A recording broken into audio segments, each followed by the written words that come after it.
Alma bendice al Señor, Rey potente de gloria.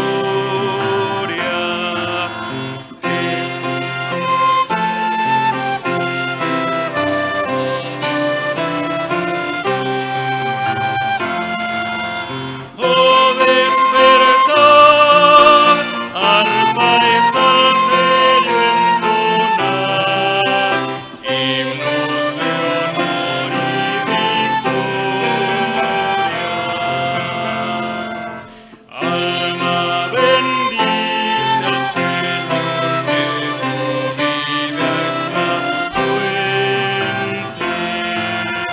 que te creó y en salud te sostiene clemente. Tu defensor en todo trance y dolor, su diestra es omnipotente.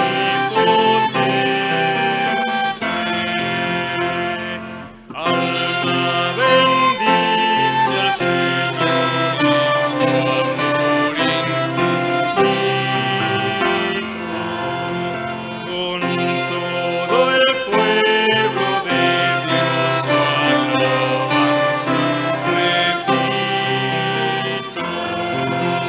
Dios mi salud, de todo bien plenitud, seas por siempre bendito.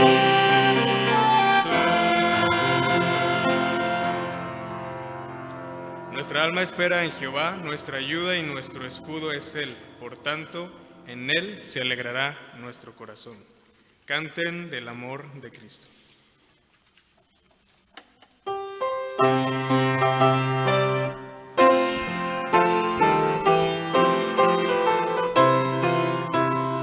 Canten del amor de Cristo, ensalzad al Redentor, tributadle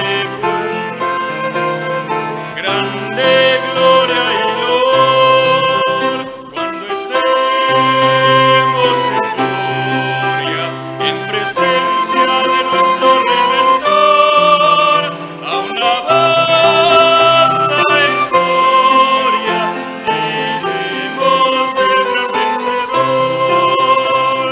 La victoria es segura,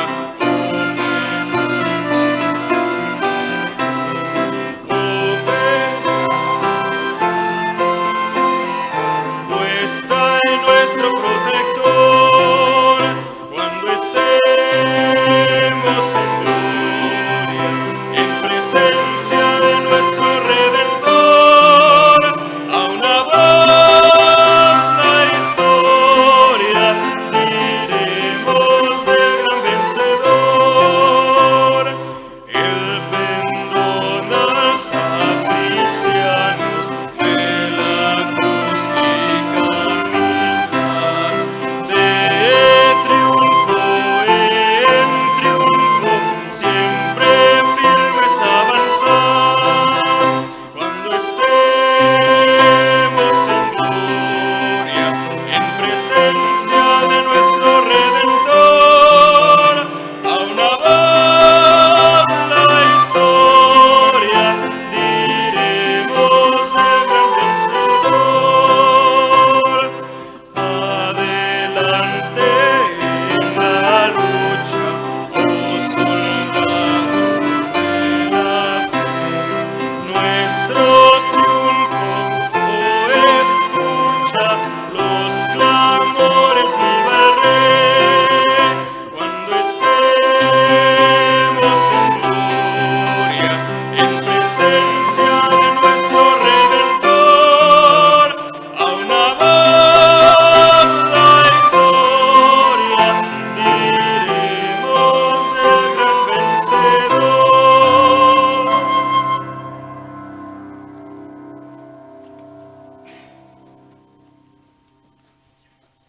Gloria a Dios, pueden ocupar su lugar. Es el tiempo para nuestro director, el hermano Daniel Jiménez.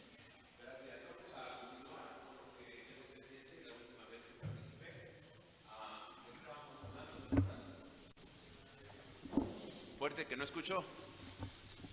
¿Y ahora qué les pasó a los demás? Así que se aventaron un tiempo un poco más largo. Fuerte. La Biblia del oso. Bueno, ese es el motivo de la plática. Va pensando en la traducción de la Biblia del oso, pues hicimos un pequeño resumen acerca de las traducciones de la Biblia. Rápidamente vamos a hacer un repaso. Hablábamos de que los idiomas originales de la Biblia son el hebreo, el griego y el hebreo, griego y arameo, pequeñas porciones en el Antiguo Testamento. Y obviamente cuando la palabra de Dios, el mensaje del Evangelio y el mensaje de salvación, vamos a decirlo mejor así, tuvo que ser traducido tuvo que ser llevado por circunstancias históricas a diferentes partes del mundo. Obviamente las escrituras que contenían este mensaje tuvieron que ser traducidas para que pudiesen ser entendidas, en este caso por las diferentes naciones. Aunque en el Antiguo Testamento se empezó a traducir desde antes de la venida del Señor Jesucristo, el motivo de la traducción del Antiguo Testamento al arameo o al griego no fue con razones de evangelismo, sino más bien para satisfacer la necesidad de los judíos que habían nacido fuera de Palestina o habían nacido en la diáspora. Ellos no hablaban el hebreo, entonces fue necesario hacer traducciones aún desde antes del regreso del exilio. Ya habían perdido el hebreo, regresaron hablando arameo y se hicieron las primeras traducciones o paráfrasis, no en el sentido literal de que se sentaran a escribir los textos, sino, como dice Nehemías 8, el pueblo, los eruditos leían y había otros que traducían y ponían sentido en el lenguaje, en el idioma arameo. Y después la otra traducción importante eso se llamaron targúmenes. Al principio eran orales, posteriormente, por la necesidad de la preservación de esas traducciones, se empezaron a escribir, pero los targúmenes, es decir, paráfrasis del Antiguo Testamento al arameo hechas por judíos, no se escribieron sino hasta después ya hasta la época de Cristo, ¿no? Cuando, posterior a la época de Cristo, siglo IV, siglo V, se empezaron a poner por escrito esas traducciones, pero se hacían desde antes. En cuanto a la Septuaginta, sí había un texto de la traducción al griego antes de que viniera Jesucristo, y comentábamos que al quien benefició más la traducción de la Septuaginta fue a los cristianos, porque era la Biblia que ellos usaban los primeros 150 años. En ese periodo no existía el Nuevo Testamento como lo conocemos ahora. Así es de que las bases bíblicas, entre comillas, eran las sagradas escrituras del pueblo judío traducidas al griego, y ese era el que usaba la iglesia para hablar, ahí sí ya con un énfasis más evangelístico de compartir el evangelio en las diferentes naciones. Y así nos fuimos yendo a través de los tiempos. Hablamos de la Vulgata, traducción al latín, ya hecha por cristianos, Jerónimo. Ya entrando a la Edad Media, el griego había desaparecido como idioma general del Imperio Romano. Ahora, sobre todo en la parte occidental, se hablaba el griego, y Jerónimo traduce toda la Biblia. Después ya vimos las primeras traducciones en español. ¿Se acuerdan cuál fue la primera que mencionamos? Debe estar ahí. ¿No tenemos la proyección? A ver si te la ponen. La Alfonsina, siglo XIII. Ya con el Alfonso el Sabio, él quiso hacer una obra cultural, y entonces entre esa obra traducir al español la Biblia, la primera Biblia traducida al español, pero no de los originales, sino de la Vulgata, del latín. La Alfonsina se tradujo al español del latín. Déjeme ver, eso lo comentamos ya la vez pasada.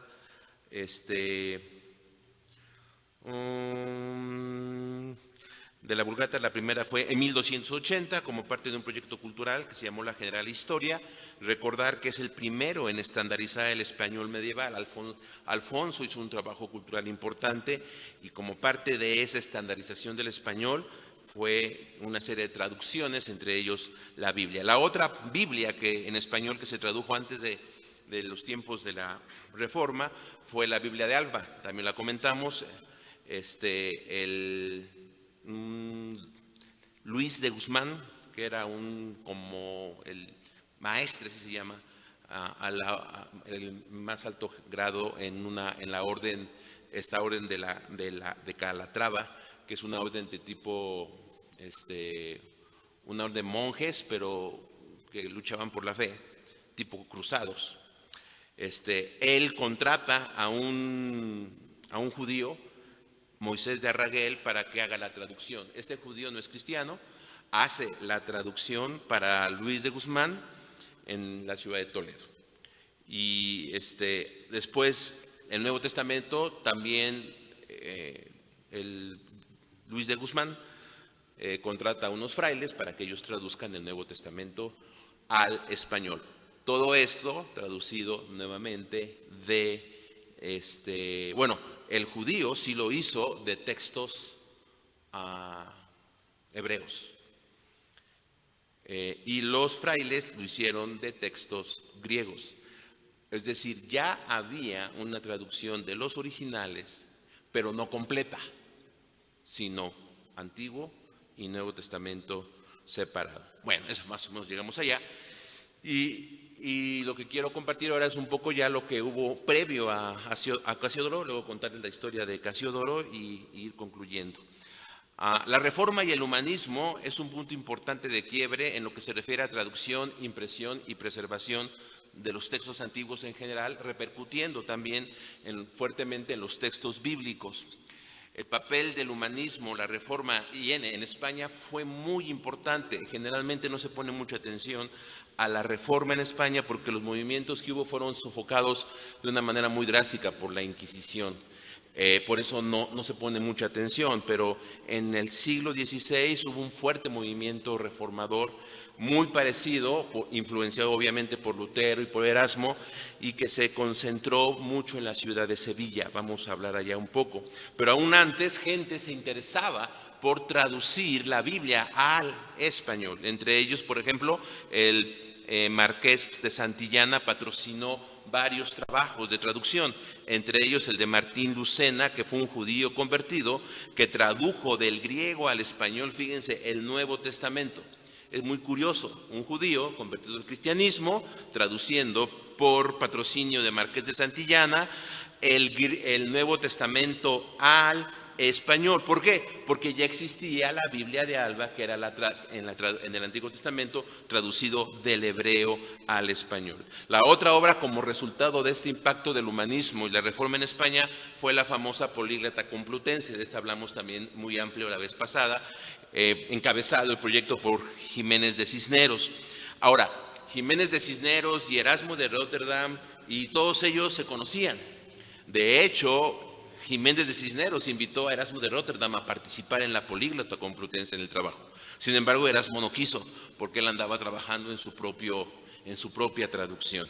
Además, Erasmo tenía el favor del Papa de esos tiempos, que era León X, y por eso León X retardó el permiso para que Jiménez de Cisneros pudiera publicar su obra. De hecho, la mayor parte de la obra de Jiménez de Cisneros se publicó después de que Jiménez de Cisneros murió.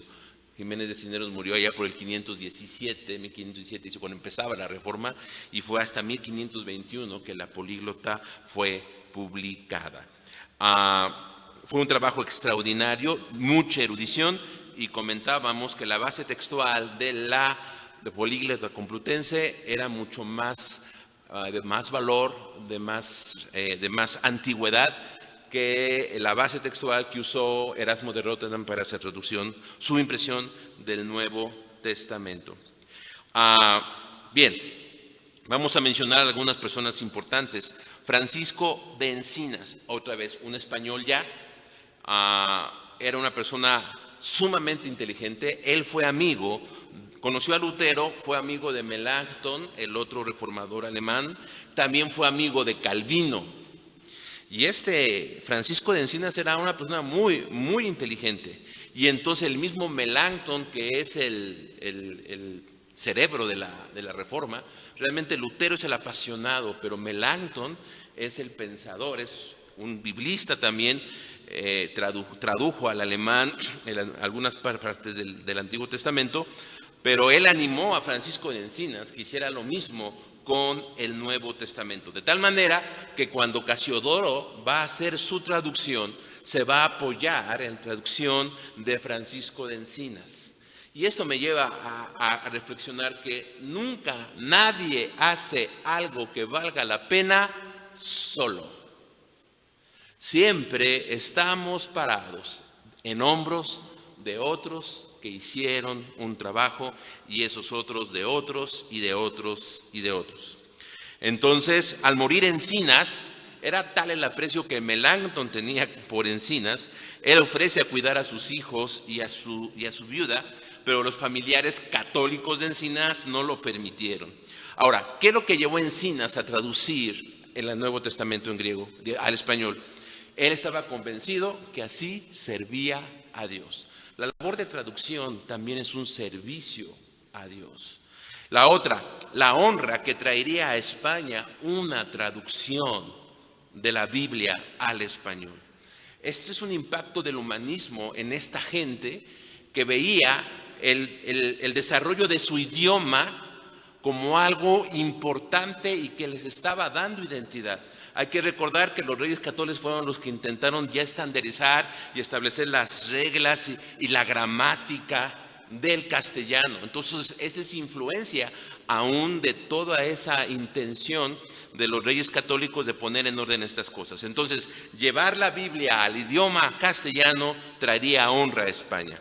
Y él estaba convencido de que no violaba ninguna ley. La verdad, poco se sabe de Encinas. Ya al final, es uno, para algunos estudiosos, es uno de los héroes olvidados. Ni se sabe dónde está enterrado, ni cuándo murió exactamente. Bien, otro nombre importante en estas cuestiones de la traducción, previo a Casiodoro de Reina, fue Juan Pérez de Pineda. Él promocionó el trabajo de Martín Lucena, ese judío converso del que les hablé hace rato. También obviamente imbuido en todo en este ambiente del humanismo y de la reforma, y él vivió en Sevilla. Cuando estábamos revisando esto, nos dimos cuenta que por diferentes lugares de España comenzó a haber un brote de reforma, pero donde se cristalizó y donde se concentró esto fue en la ciudad de Sevilla. De hecho, Juan Pérez de Pineda fue rector del Colegio de la Doctrina, y en aquel tiempo Sevilla se había convertido en un foco principal de protestantismo en España, pues algunos de los principales teólogos de la ciudad simpatizaban y se identificaban con el luteranismo. Uno de ellos, Juan Pérez de Pineda, pero también Juan Gil, conocido como el doctor Egidio. Si ustedes cuando lean por ahí la historia o oigan estos nombres, están relacionados con todo este movimiento. Constantino Ponce de la Fuente. Podríamos decir que estos son los reformadores españoles. Sabemos muy bien de los reformadores alemanes, de los reformadores de Suiza, de los reformadores de Inglaterra, pero estos son los reformadores de España, los reformadores allá en la península ibérica, y en cierta manera pues más relacionados, porque de ahí venimos todos nosotros, ¿no? Constantino Ponce. También en esta ciudad había un monasterio, el monasterio de San Isidoro del Campo. Ahí en mi último viaje que hice a España la semana antepasada pude tomar la foto ahí, ¿no? Todavía existe, ahí está. Y en este monasterio es donde había este buhir. Y aquí estaban los que ya mencioné, pero también estaban Casiodoro de Reina y Cipriano de Valera. Este era un monasterio de la orden de los Jerónimos. Ahora, hay una relación, porque Jerónimo, ¿quién fue? Un traductor importante. Esta orden de los Jerónimos surge allá por el siglo XI o XII, pero con esta mística, por decirlo de alguna forma. Sí, vida contemplativa, pero también vida de estudio. Y Casiodoro y Cipriano eran jerónimos. Vaya pues, traían la escuela y la inquietud.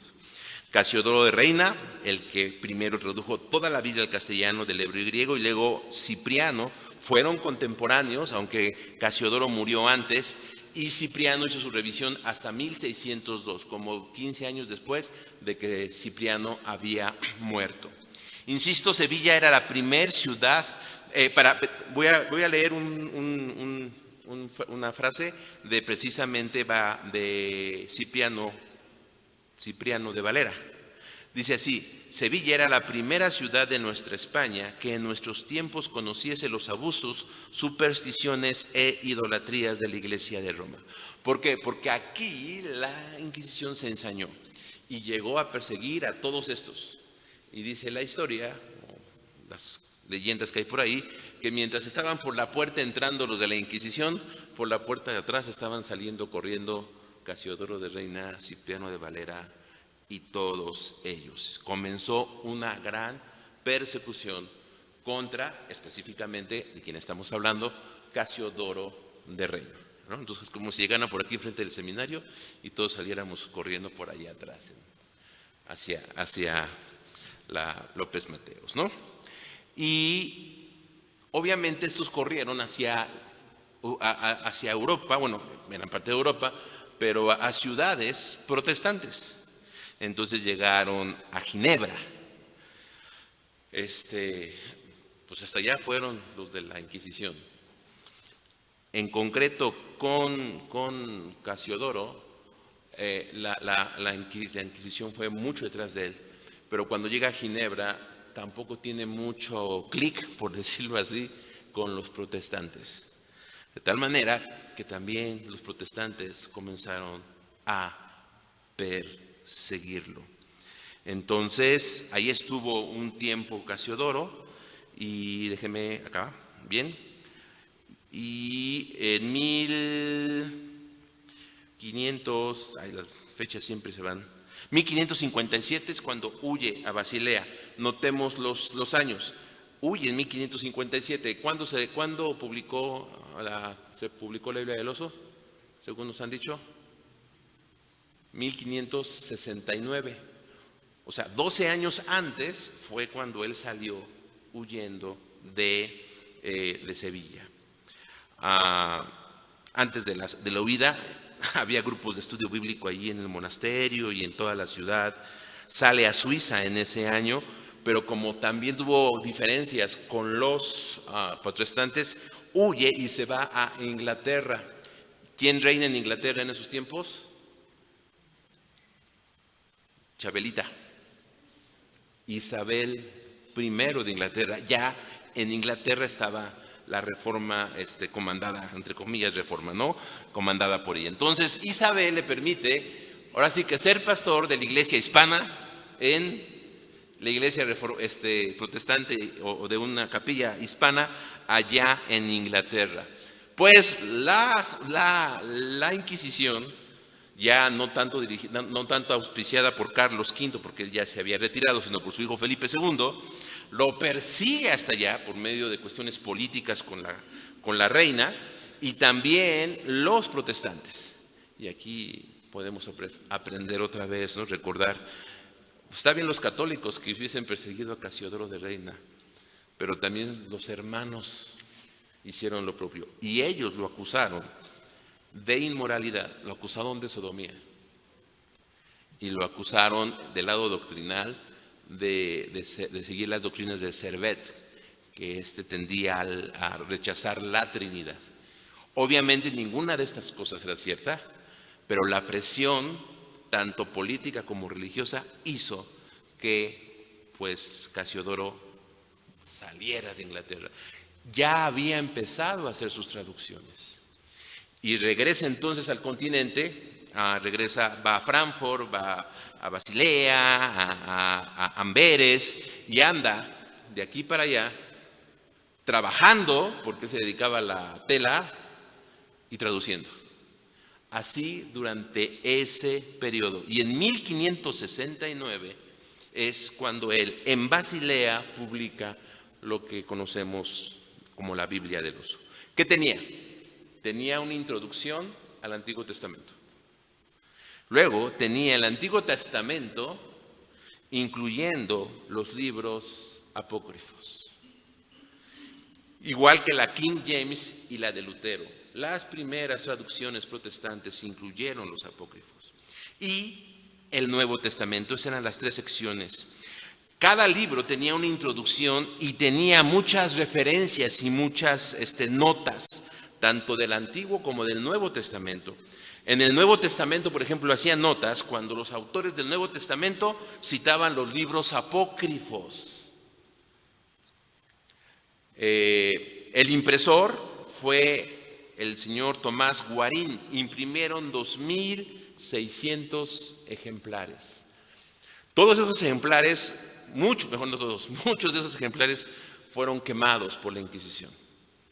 Se han preservado algunos y bueno, nos comentan los hermanos del Museo de la Biblia que ellos tienen uno ya ahí en el Museo de la Biblia. Dicen que hay, no me dijeron la cantidad, no recuerdo ahorita, pero existen, están, y en México tenemos la oportunidad de visitar allá el Museo de la Biblia. Quién sabe si lo van a venir ahora en las próximas semanas acá con nosotros, quién sabe si vayan a atreverse a traerla, porque es una joya, ¿no?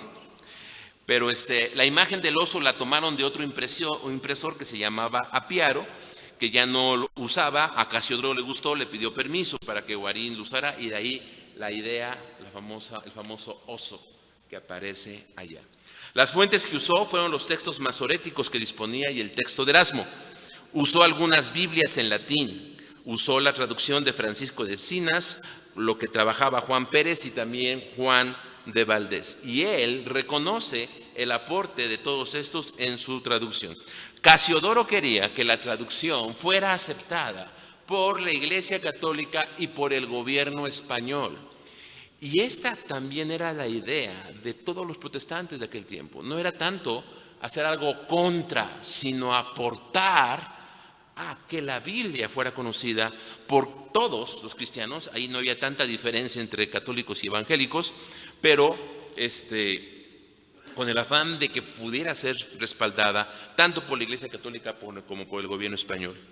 Por eso la traducción la tiene el orden de los libros de la Vulgata. Ahora, ¿se acuerdan cuál fue el concilio que se hizo a la Iglesia Católica como respuesta a la Reforma? Empieza con Tren y acaba con To, ¿no? Trento. Ese concilio se desarrolla de 1545 a 1563, justamente en el tiempo que Casiodoro estaba haciendo su traducción. Entonces, en su traducción, él también pone las reglas del Concilio de Trento en relación a los libros prohibidos. No tanto los apócrifos, sino otros libros que eran prohibidos. La intención de Casiodoro no era, Casiodoro no era anticatólico. Y muchos de nosotros defendemos Casiodoro así como más anticatólico. Y no era la intención de él. Lamentablemente ni la Iglesia Católica ni el rey de España aceptaron la traducción y fue considerado maestro de herejes. Así lo llamaron sus detractores, maestro de herejes. Su imagen, en aquellos tiempos de la Inquisición, cuando no podían agarrar a la persona, agarraban un muñeco, lo decían que era él y lo quemaban. Eso se llama juzgar en efigie o quemar la efigie o la imagen. Entonces su imagen fue quemada aún antes de que publicara su Biblia en 1562. O sea, no lo queman a él, queman su imagen en un auto de fe, que eran los juicios que la Inquisición hacía, así se llamaban, y en ese hacían un montón de ceremonias, daban la sentencia y ejecutaban. Cuando estaba la gente ahí los mataban y los quemaban. Cuando no podían, ponían su muñequito y lo quemaban. Y si juzgaban a alguien que ya se había muerto, lo desenterraban y lo quemaban. O sea, el asunto era decir, aquí fue así, ¿no? Ya hablando un poco de la publicación, 1569, mucho antes que la versión del rey Jaime. Algunos dicen, es que la Reina Valera es la traducción al español de la King James en inglés. No. King James fue hasta 1611. La Biblia del Oso, 1569.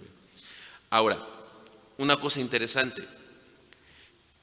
King James la hizo un equipo de traductores. La del Oso la hizo solo Casiodoro de Reina. Y cuando ya se trabaja en equipo, ya es otro asunto. Y se dice que en la última reunión que hubo de este equipo que tradujo la King James, un tal erudito español, Adrián Sarabia, fue el único español que participó en ese equipo de traducción de la King James. Cuando estaba reflexionando en esto, es que esos eran unos políglotas, como vivían en Europa y tenían que dar todos los idiomas, ¿no? Alemán, francés, español, inglés, todos ellos manejaban. Era gente políglota prácticamente. Entonces, este hombre, Adrián Sarabia, dice el acta, bueno, eso lo investigué, ahí está, que llevaron una Biblia en español para terminar de cerrar la traducción de la Reina, de la King James. No dice cuál, pero la única Biblia que había del lado protestante, completa en español, traducida por un reformado, era la de Casiodoro de Reina. En cierta manera, Casiodoro de Reina sirvió así como para terminar de cotejar y terminar de cerrar la traducción de King James. Bien, hasta aquí con Casiodoro. ¿Preguntas de lo de la vez pasada y ahora? ¿Ninguna? ¿Tan claro como el chapopote? Los hermanos de Maná van a venir a hablarnos de otras cosas la próxima ocasión que estén por acá. Solamente quisiera hacer referencia a una Biblia que se llamó la Biblia del Padre Shio de San Miguel. Los primeros que trajeron la Biblia al continente americano fueron los colportores. El más famoso, ¿se acuerdan cómo se llama? Ya se me acaba de olvidar el nombre, a mí también. Empieza con F su nombre. Tomás. Ahorita me acuerdo. Bueno, los colportores eran gente que traía vendiendo Biblias y distribuyendo Biblias en América Latina, antes de que hubiese iglesias evangélicas. Ahí estamos hablando siglo XVIII, por ahí. Y entonces eran protestantes. Y la Biblia que traían distribuyendo, curiosamente, no era la de Casiodoro de Reina. Era la del padre Felipe Shio, o el padre Shio de San Miguel. Este fue un sacerdote católico allá en la provincia de Segovia. En 1738 nació y en 1790 él hizo la traducción de la Vulgata al español. Pero no solamente hizo la traducción, sino que empezó a ponerle notas a su traducción en donde decía, bueno, aquí la Vulgata no es tan fiel como en los textos originales. Entonces era una manera de tratar de llevar el significado auténtico del texto a los lectores. Pues esa Biblia, Diego Thompson es el colportor. Entonces, esta fue la Biblia que distribuyeron los colportores en América Latina en esos siglos, de los años 1800 hacia adelante. Y era usada de una manera fue la que distribuyeron, y las primeras comunidades cristianas, evangélicas o protestantes, usaron esta Biblia. Dicen que fue tanto el impacto que después ya no la editaron los católicos, sino de las demás ediciones que hicieron fueron ediciones protestantes.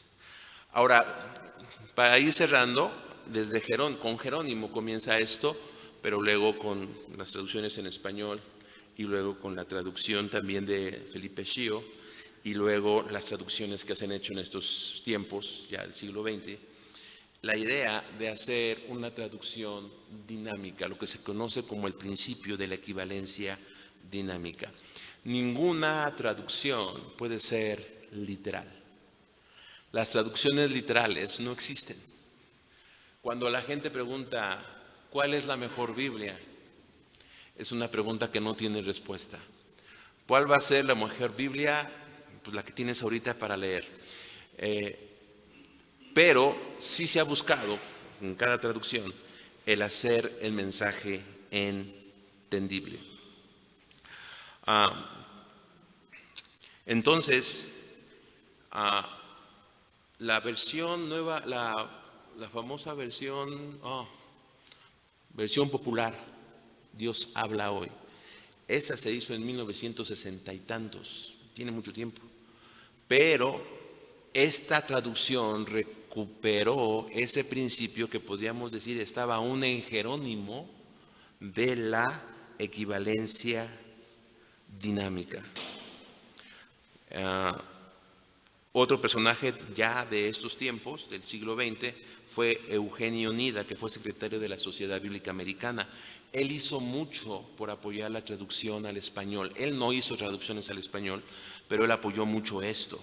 Y en su teoría de la traducción, él recuperó ese principio de Jerónimo, es decir, la traducción de la equivalencia dinámica. Eugenio Nida no solamente es alguien en el lado protestante que ha hecho aportes a la traducción. Eugenio Nida es un teórico de la traducción a nivel secular aún, es muy reconocido, y también su participación en esta idea de llevar la Biblia a la traducción o abogar por la traducción de la Biblia él participó de una manera muy, muy importante. Bien, con eso terminamos. Solamente quiero hacer algunas reflexiones en cuanto a cuestiones prácticas. La pregunta, ¿cuál es la mejor Biblia? Bueno, para nosotros cuando estudiamos y todo, entre más tengas, mucho mejor. Aunque sepas el idioma original, también, aunque tengas, es mucho mejor. Ahora, en cuanto a en la iglesia, sí es adecuado que haya una sola para la lectura pública. Hay un tremendo valor a leer juntos la Biblia en las iglesias. ¿Cuál es la mejor? La que la iglesia determine, la que la iglesia quiera. Y entonces, en este sentido, yo les invito a que no impongan o no impongamos alguna traducción individualmente, para los hermanos individual, pero como comunidad, para llevar orden y sentido a la hora de hacer las lecturas, sí es recomendable que escojan o se escoja una y que sea la que menos división provoque. O sea, porque al final sigue siendo la palabra de Dios. Y aquí yo sí reconozco que he empezado a trabajar mucho en mi concepto de la inspiración. Porque si entendemos que la Biblia fue inspirada por Dios en los autores originales en el momento que escribieron. Pero esos documentos no existen de manera práctica. Y todos están de acuerdo en afirmar que ni los copistas, que es otro tema sobre la preservación, ni los copistas ni los traductores tuvieron la misma... el Espíritu Santo no obró igual en todos ellos que en los autores originales. Dicho de una manera más sencilla, así es, ¿no? Entonces, al final, ¿cuál es la mejor manera? Pues el original. ¿Y cuál texto? ¿El Receptus o el mayoritario? Pues ninguno, porque tendrías que recuperar el papelito que escribió Pablo y el papelito que escribió Juan. Y eso va a ser imposible. ¿Qué es lo mejor? Lo que nos ha llegado. Por muchos años la mayoría de nosotros creció con la Reina Valera, con Casiodoro de Reina. Ahí aprendimos los textos de memoria. Ese es el gran problema para mí. Ahora me tengo que aprender los textos en la Biblia que leemos en la iglesia, ¿no? La NBI.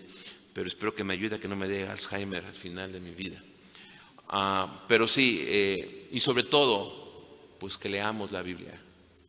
Leamos la Biblia, aún nosotros. Mucha gente dio su vida por esto. Más o menos les conté las peripecias que pasó Casiodoro. Y todos ellos, wow, mis respetos a gente tan limitada en muchas cuestiones que ahora tenemos nosotros en comparación, pues hicieron un gran esfuerzo, lo cual también me demanda honrar a ellos en la manera en que yo enseño, predico, pero también vivo la Biblia. Eran gente muy disciplinada en todo lo que hacían. Y este es un desafío para cada uno de nosotros. Bueno, que Dios les bendiga. Gracias. Gracias por este tiempo. Les invito a estar en pie.